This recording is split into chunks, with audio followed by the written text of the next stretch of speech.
mucha nanotecnología a nuestro alrededor. Primero les presento un poquito dónde y después voy a explicar específicamente a qué nos referimos.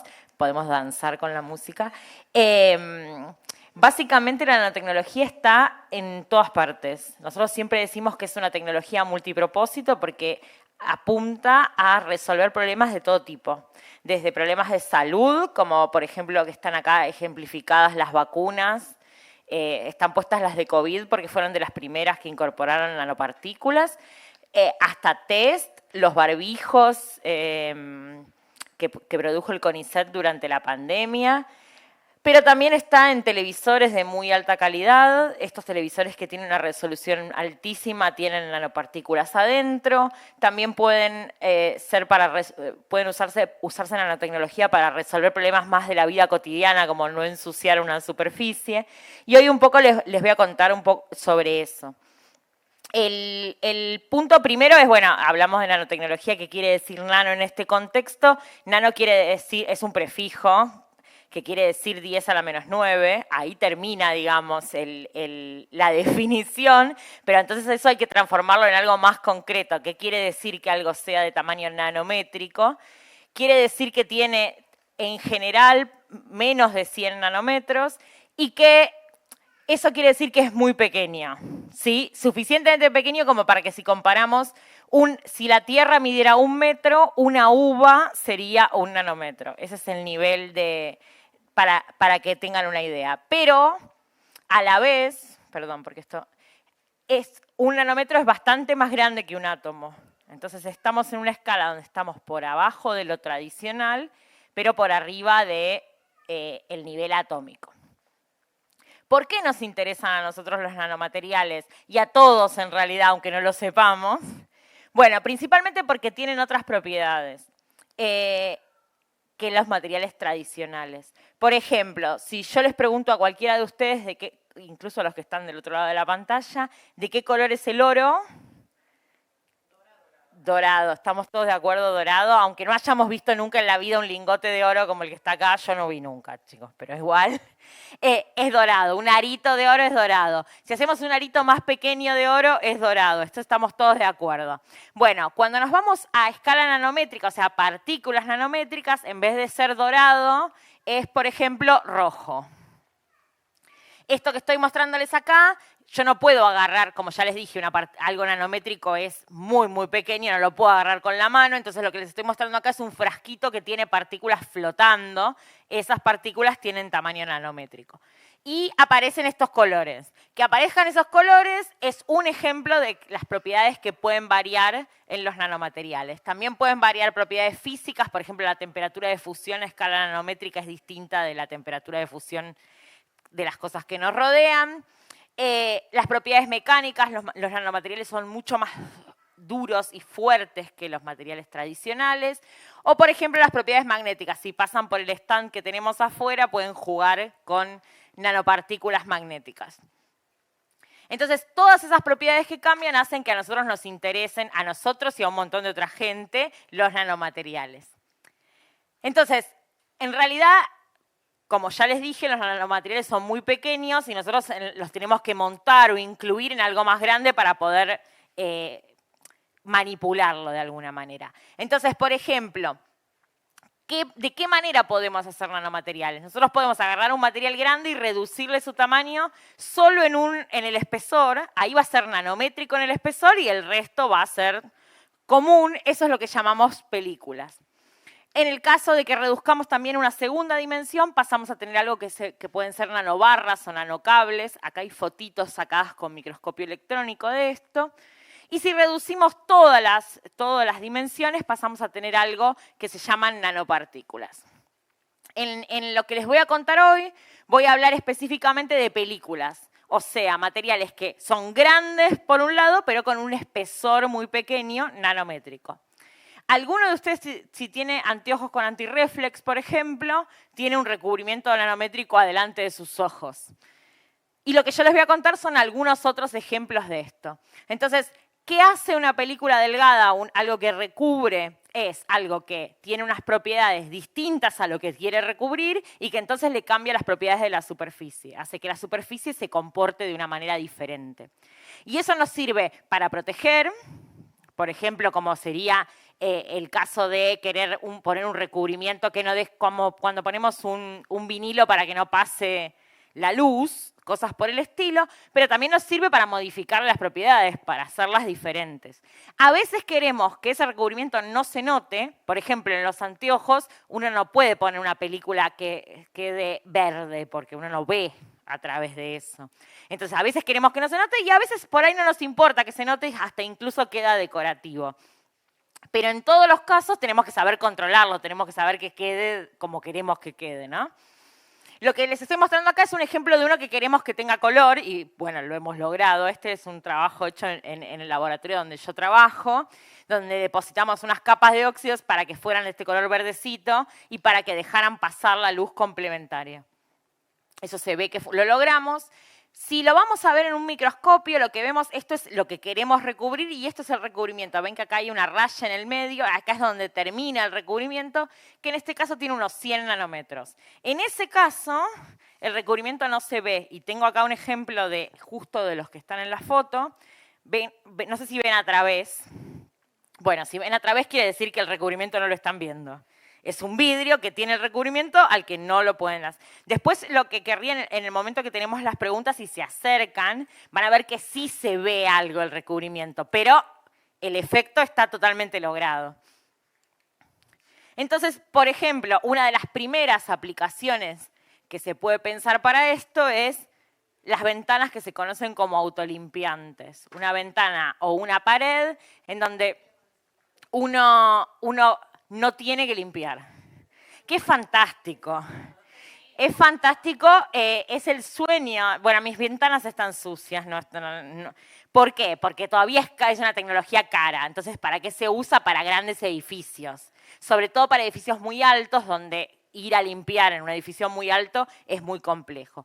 Pero a la vez tienen que ser recubrimientos que no se vean, porque nosotros queremos que la ventana siga dejando pasar la luz, siga dejando un montón de cosas. Entonces, esos recubrimientos lo que tienen es una estructura finita, nanométrica, de un material que en general es óxido de titanio, que con el efecto de la luz del sol y la lluvia va limpiando los contaminantes que se adhieren, se descomponen y la lluvia los termina de arrastrar. Esos recubrimientos se generan por distintas técnicas. Yo traje acá para mostrarles cómo hacerlo. Si quieren, lo hacemos al final. Primero les termino de contar y después se acercan porque es algo para ver chiquito y desde el fondo, si lo quieren ver, no lo van a ver. Pero traje un ejemplo. Lo que sí les voy a mostrarles a todos es, perdón, es cómo se hace. Esto es un líquido. Lo ven, ¿no? Bueno, este líquido contiene todas las moléculas que se necesitan para transformarse en óxido de titanio. Pero no se forma el dióxido de titanio hasta que yo no sumerjo, saco y dejo que esto se seque. Esto tiene un montón de alcohol, que es a propósito, para que se evapore lento y me forme esta capita de óxido de titanio. ¿Cómo se aplica esto? De distintas maneras. Podemos sumergir algo y sacarlo, que es lo que vamos a hacer hoy, pero también podemos rellenar un spray e ir recubriendo la superficie. En todos esos casos lo que logramos es un recubrimiento nanométrico que no se ve a lo lejos, como les mostraba pero que tiene el efecto que necesitamos.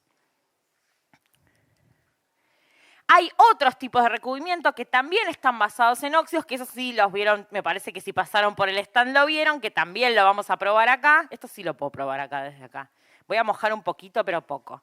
Esto es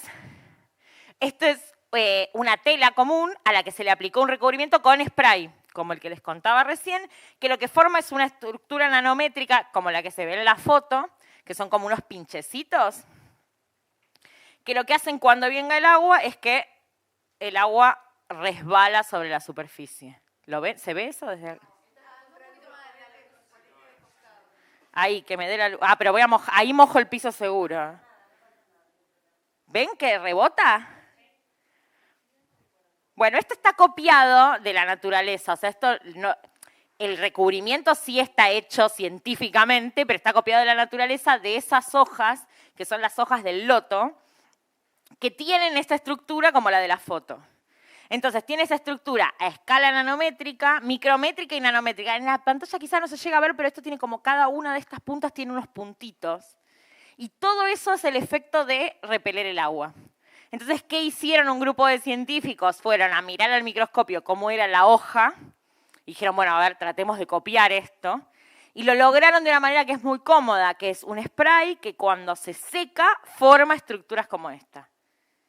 Y por eso se puede usar sobre cualquier cosa. Fíjense que esto es un jean que parece un jean común, y lo es de hecho, solo que tiene este recubrimiento, que se va yendo. El de las ventanas dura mucho más. Este, como uno un jean lo lava y lo usa y se sienta y se para, bueno, se va yendo con el tiempo. Pero es un ejemplo de recubrimientos nanométricos que me parece que es interesante que notemos que las propiedades no cambian a la vista, pero sí cambian en cuanto a qué es lo que puede hacer el material. Y hay otro ejemplo que me parece interesante, que también se prepara como estos que les mostré recién, que tiene que ver con, en los museos hay una serie de problemas. Primero, no queremos que, nadie quiere que se roben obras de arte. Después, nadie quiere que se dañen las obras de arte por acción de que alguien le tire algo y también por acción de la luz, el ambiente, etc. Entonces, en general en los museos, sobre todo las cosas más caras, están en vitrinas. Pero ahí surge otro problema, que es que están expuestos y la gente queremos que vea lo que hay en las vitrinas. Entonces, tiene que ser un vidrio que no deje pasar la luz UV, que es la que daña, que no deje, bueno, obviamente no deje que alguien lo rompa, eso ya con ser un vidrio alcanza, y después idealmente que se vea de todos lados. Cosa de que si uno se pone, ¿vieron en la pantalla del cajero automático que si uno se pone de costado no se ve nada? Hay ciertos vidrios que tienen ese mismo efecto. Adelante de una obra de arte no queremos eso, porque queremos que se vea lo máximo posible. Bueno, eso se logra con recubrimientos nanométricos sobre los vidrios. Y esto es carísimo, por eso se usa solo para las obras de arte y no lo podemos tener en una ventana en nuestras casas. Bueno, salvo que alguno de ustedes sea millonario y lo pueda pagar, pero yo no puedo tenerlo en una ventana de mí. Porque lo que hacen es exactamente repeler la luz que no interesa que dañe, que es la ultravioleta, pero toda la demás pasa, y eso es lo que permite que podamos ver el cuadro perfecto o la obra de arte perfecta, pero a la vez que no tengamos problema de daño de estos. Entonces, esto lo hacen compañías grandes de vidrio que lo hacen con estos mismos sistemas que yo les estoy mostrando, pero en la versión grande, porque imagínense que nosotros ahora vamos a probar recubrir un vidriecito, pero ellos lo tienen que hacer en una, no sé, esto que es, no sé, grande como esta pantalla. Entonces tienen métodos especiales para lograr eso, obviamente. Perdón, toser delante del micrófono es mala idea. Bueno, esto es todo lo que tenía que ver con protección y lograr que no pase la luz. Hay otro tipo de recubrimiento que tiene que ver con una protección más extrema, que es cuidar que no proliferen microorganismos y no se genere toxicidad en las superficies. Esto es típico en el caso de hospitales o lugares donde se trabaja con alimentos que no queremos que se contaminen y que se llenen de bacterias, pero a la vez queremos que mantengan, por ejemplo, el color de la pared bien, etc. Bueno, estas son una serie de recubrimientos que no son otra cosa que nanopartículas de plata que se depositan sobre la superficie. Las nanopartículas de plata tienen color, pero tienen un color amarillito. Entonces, cuando eso se mezcla con la pintura, en general no cambia sustancialmente el color de la pintura y permite que las superficies sean autolimpiantes también, pero en otro sentido, que maten bacterias y no permitan que proliferen. En algunos casos también pueden matar virus, depende de las condiciones, pero sí seguro que ya está, todo esto ya está en el mercado. O sea, hoy en día uno puede comprar estas pinturas para aplicarlas. Por supuesto, no tiene sentido aplicar esto en una casa, ¿sí? Está pensado para ese tipo de aplicaciones. Y también hay algunos recubrimientos que vienen en spray directamente, donde también es algo parecido a lo que les contaba con este sistema, donde se puede recubrir una superficie y hacerla bactericida. Bien. Con esto termino y los invito a jugar acá si quieren y también a conocer a la fundación. Voy a ir para el otro lado, escaneando el QR que tiene toda información sobre la fundación, sobre lo que hacemos y tenemos un montón de cursos online y cosas por el estilo. Si quieren venir a hacer un recubrimiento, se tienen que acercar. Y si no en el stand podemos hacer el recubrimiento también. Ven y lo hacemos. Gracias.